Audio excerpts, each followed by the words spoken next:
प्राप्त ही नहीं हुआ।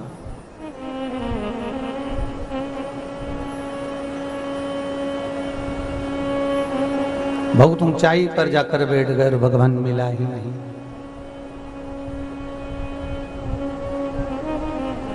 शिव महापुराण की कथा कहती है कि कैलाश पर जाकर बैठने की जरूरत नहीं है, ना कहीं किसी ऊंचाई पर जाकर बैठने की जरूरत है भगवान को पाने के लिए।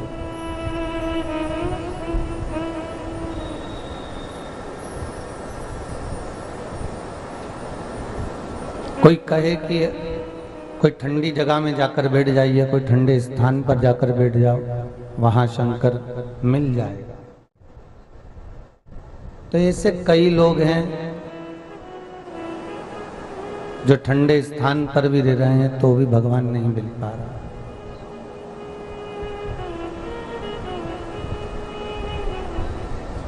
तो भी भगवान प्राप्त नहीं हो पा रहा। क्यों? उसका केवल एक कारण है और वो कारण मूल है कि ऊंचाई पर जाकर बैठ तो गए हम, या हम स्वयं ठंडे स्थान पर भी जाकर बैठ गए, पर मन की शीतलता नहीं उत्पन्न कर पाए, मन की ठंडकता नहीं उत्पन्न कर पाए। अगर मन शीतल होता, मन में ठंडकता होती, या मन की ऊंचाई होती, कैलाश पर्वत भले ना जाएं, हम भले किसी भी ऊंचाई पर जाकर बैठकर भगवान का भजन ना करें, चलेगा। पर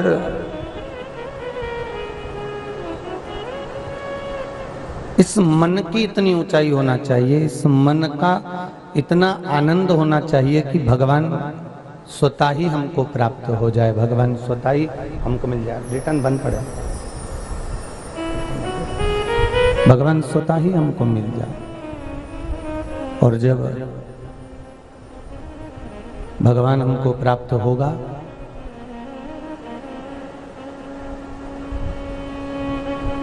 तो मन की शीतलता से प्राप्त हो।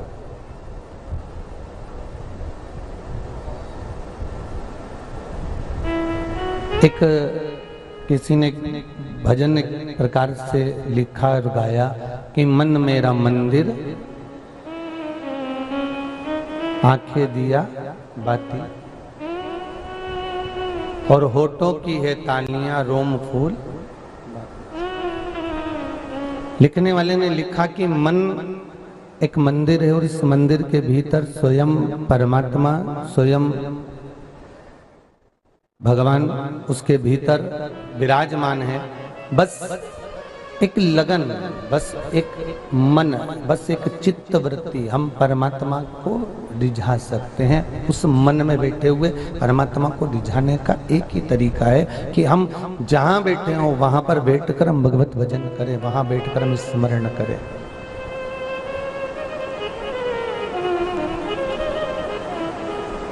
ये स्पार्किंग देकर बंद हो रहा है, बक्सा स्पार्किंग देकर बंद हो रहा है, फिर चालू हो रहा है। ये दोनों बक्से ऐसे ही हो रहे हैं।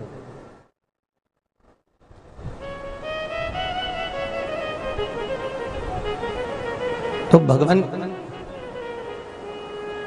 किसी मंदिर में या किसी देवालय में या किसी ऊंचे स्थान पर भगवान नहीं, भगवान हमारे भीतर है।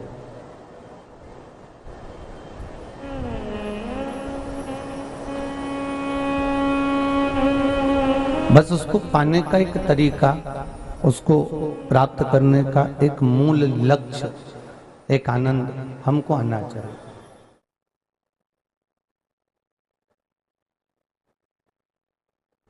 एक पत्थर का टुकड़ा, आप तो इधर दौसा क्षेत्र में रहते हो तो यहाँ तो खूब मूर्तियां बनती हैं, खूब पत्थर का काम होता है, खूब पत्थर का निर्माण होता है, खूब सुंदर सुंदर मूर्तियों का निर्मितता होती है, खूब सुंदर सुंदर मूर्तियां बनती हैं यहाँ पर।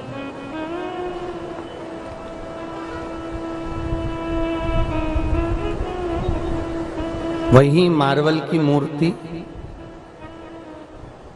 और वही मार्बल जमीन पर लग रहा है, दोनों में एक अंतर है।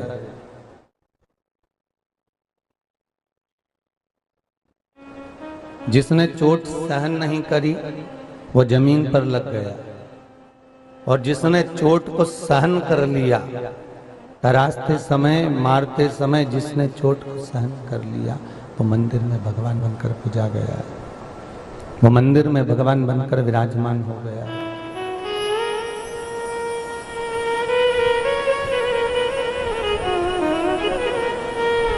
वो मंदिर के अंतर्गत स्वतः विराजित हो गया। बस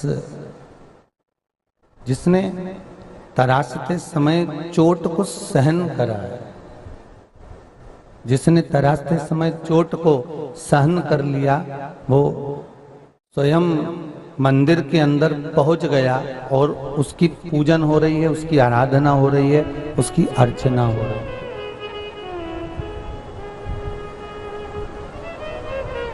जो भीतर पहुंचा है,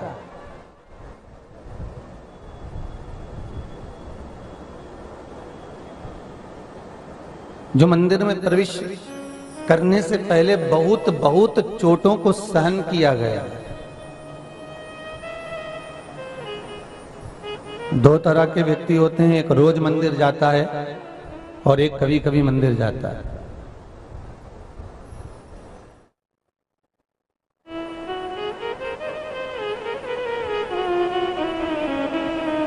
एक प्रतिदिन मंदिर जा रहा है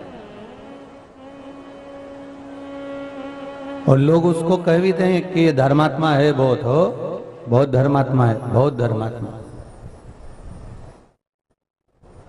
ये तो रोज मंदिर आता है, रोज पूजन करता है, रोज अर्चना करता है, रोज विनती करता है, रोज स्मरण करता है, रोज मंत्र जाप करता है, रोज नाम जाप करता है, रोज मंदिर के अंदर प्रविष्ट होता है, प्रतिदिन दिया भी लगाता है, प्रतिदिन अगरबत्ती भी लगाता है, प्रतिदिन धूप बत्ती भी लगाता है।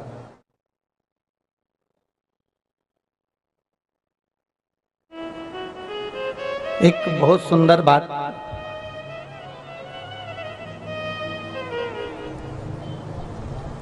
अभी ये पत्र तो पढ़े नहीं है, कहीं बीच में भजन आएगा जब पढ़ लेंगे इसको, बीच में भजन आएगा जब पढ़ लेंगे इसको।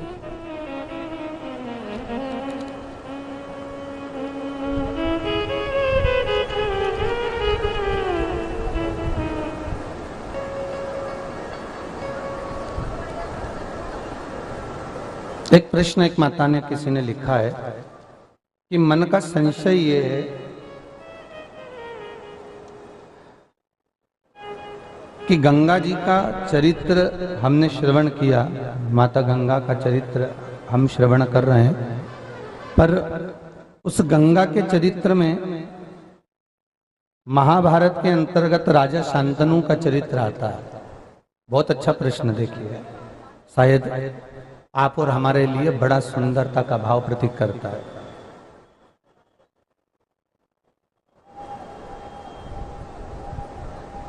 कि जिन गंगा मैया ने, इसी में एक प्रश्न है वो कि माँ गंगा शंकर जी की आराधना करी, माँ गंगा स्मरण करी,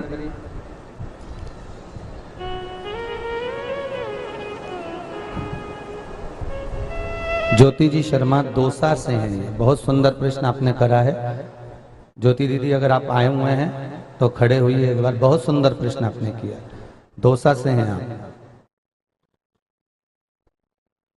ज्योति दौसा से हैं शर्मा, बहुत अच्छा आपने प्रश्न किया है कि गंगा जी का सुंदर भाव इसमें लिखा आपने, हम कथा में श्रवण करें कि वो शिव जी की आराधना करी, शिव अर्चना में डूबी।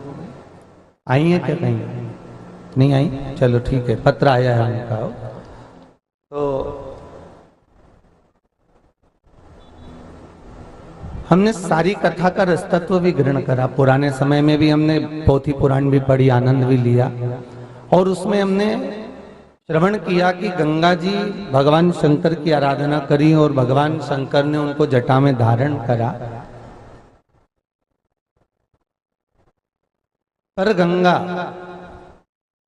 महाभारत में शांतनु जी के साथ में मंगल विवाह भी हुआ।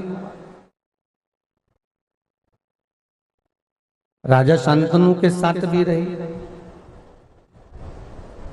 उसका कारण क्या था?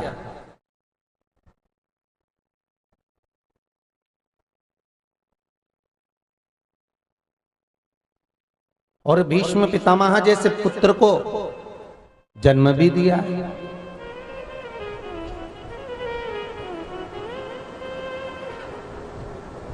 अब एक प्रसंग इसमें यह आया कि भीष्म पितामह को जन्म दिया, भीष्म पितामह को उन्होंने प्रकट किया, और भीष्म पितामह का चरित्र पूर्व की कथा में पहले सुना चुके हैं, यहाँ की नहीं, पूर्व की जो कथा है उसमें आप स्मरण करेंगे तो आपको मालूम पड़ेगा कि भीष्म पितामह के जितने भाई थे सब तत्काल मारे गए, पर केवल एक भीष्म पितामह ऐसे थे जिनको रहकर भी भुगतना पड़ा और कर्म का दंड भोगना पड़ा।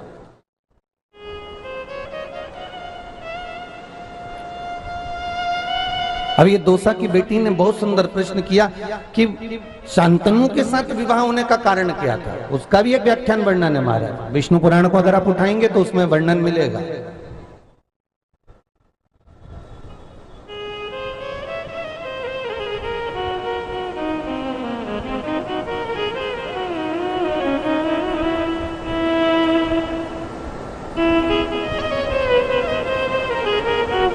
जैसे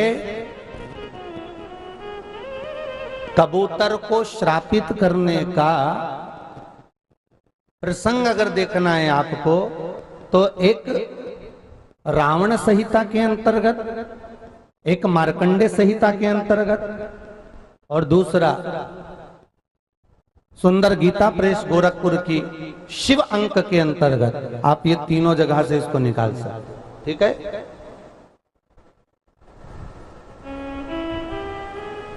अब शांतनु के साथ मंगल विवाह का अगर चरित्र आपको वर्णन करना है तो देवी भागवत और विष्णु पुराण। देखो पुराणों का नाम इसलिए ले रहे हैं कि आप कभी भरमाएं तो आप उसको उठाकर देख सकते हैं कि कहां से लिया गया प्रसंग हो, किस जगह से अपन इसको उठाया है। शिव महापुराण के अंतर्गत विष्णु पुराण और देवी भागवत।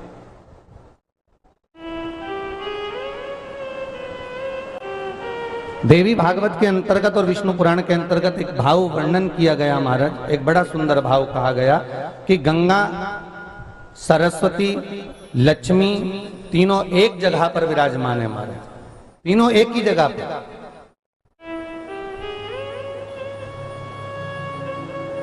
और तीनों आनंद में निवास कर रही है। पर एक अभिमत्ता का शब्द माता लक्ष्मी के भीतर भी आ गया था, एक अभिमत्ता का शब्द माता सरस्वती के भीतर भी आ गया था, एक अभिमत्ता का शब्द माता गंगा के भीतर भी आ गया था। और इन तीनों में जो अभिमत्ता का शब्द आया, जो अभिमान का संबोधन आया, उसमें सबसे प्रबल अगर संबोधन था तो महाराज माता गंगा का था। माता सरस्वती ने जो अभिमान का शब्द संबोधन किया तो उनको तो श्राप मिला कि मृत्यु लोक में तू सरस्वती नदी बनेगी, कुछ दूर चलने के बाद तू आलोक हो जाएगी। तो वो हुआ। माता लक्ष्मी को भी श्राप लगा कि समय की अवस्था जानकर तुम्हारे शब्दों का संबोधन जो तुमने अभिमत्ता में कहा है, इसलिए तुमको गाय के गोबर में बैठना पड़ेगा, और तुम्हें बिठाने वाला कोई दूसरा नहीं भृगु बाबा होंगे। भृगु ऋषि ने बिठाया लक्ष्मी जी को गाय के गोबर, कोई दूसरा नहीं बिठाएगा। तो अभिमत्ता। और गंगा तू कहती है कि मेरे जल के बिना भगवान रह नहीं सकते, मेरे बिना मेरा ठाकुर एक क्षण नहीं रह सकता, मेरे बिना भगवान। होता है किसी किसी को रोज रोज अगर इनका मंदिर जाए ना, रोज रोज भगवान के भजन पूजन में डूबा रहना, तो उसको धीरे धीरे धीरे धीरे ऐसा अहंकार आ जाता है। जैसे ब्रजमंडल की एक बहुत सुंदर कथा है ब्रज की, कि एक स्त्री थी, वो पतिव्रता धर्म का पालन करती थी, पति को परमेश्वर मानती, पति के चरणों को नमन करती, पति के चरणारविंद का स्मरण करती। लोग उसको पतिव्रता पतिव्रता पतिव्रता कहते हैं, लोग उसको सती सती कहते हैं। इतनी इतनी प्रबल हो गई वो कि वो उसका हर जगह वर्चस्व हो गया। जहां से निकलती लोग उसके पांव छूते, उसको प्रणाम करते, उसके हाथ में मेहंदी लगाते, उसके पांव में मेहंदी लगाते, उसको सुंदर बेड़ियां लगाते, उसको गजरा मानते, उसको कहते पतिव्रता धर्म का पालन करने वाली, पति को परमेश्वर मानने वाली, पति के चरणों का रसतत्व ग्रहण करने वाली है। और जहां से राधा जी निकल कर जाती थी, राधा जहां से निकल कर जाती थी, ये राधा को देख लेती और जिन सखियों के साथ में बैठी रहती उन्हीं सखियों के सामने राधा जी की बुराई करने लगती। बताओ, ब्रजभानु की छोरी है,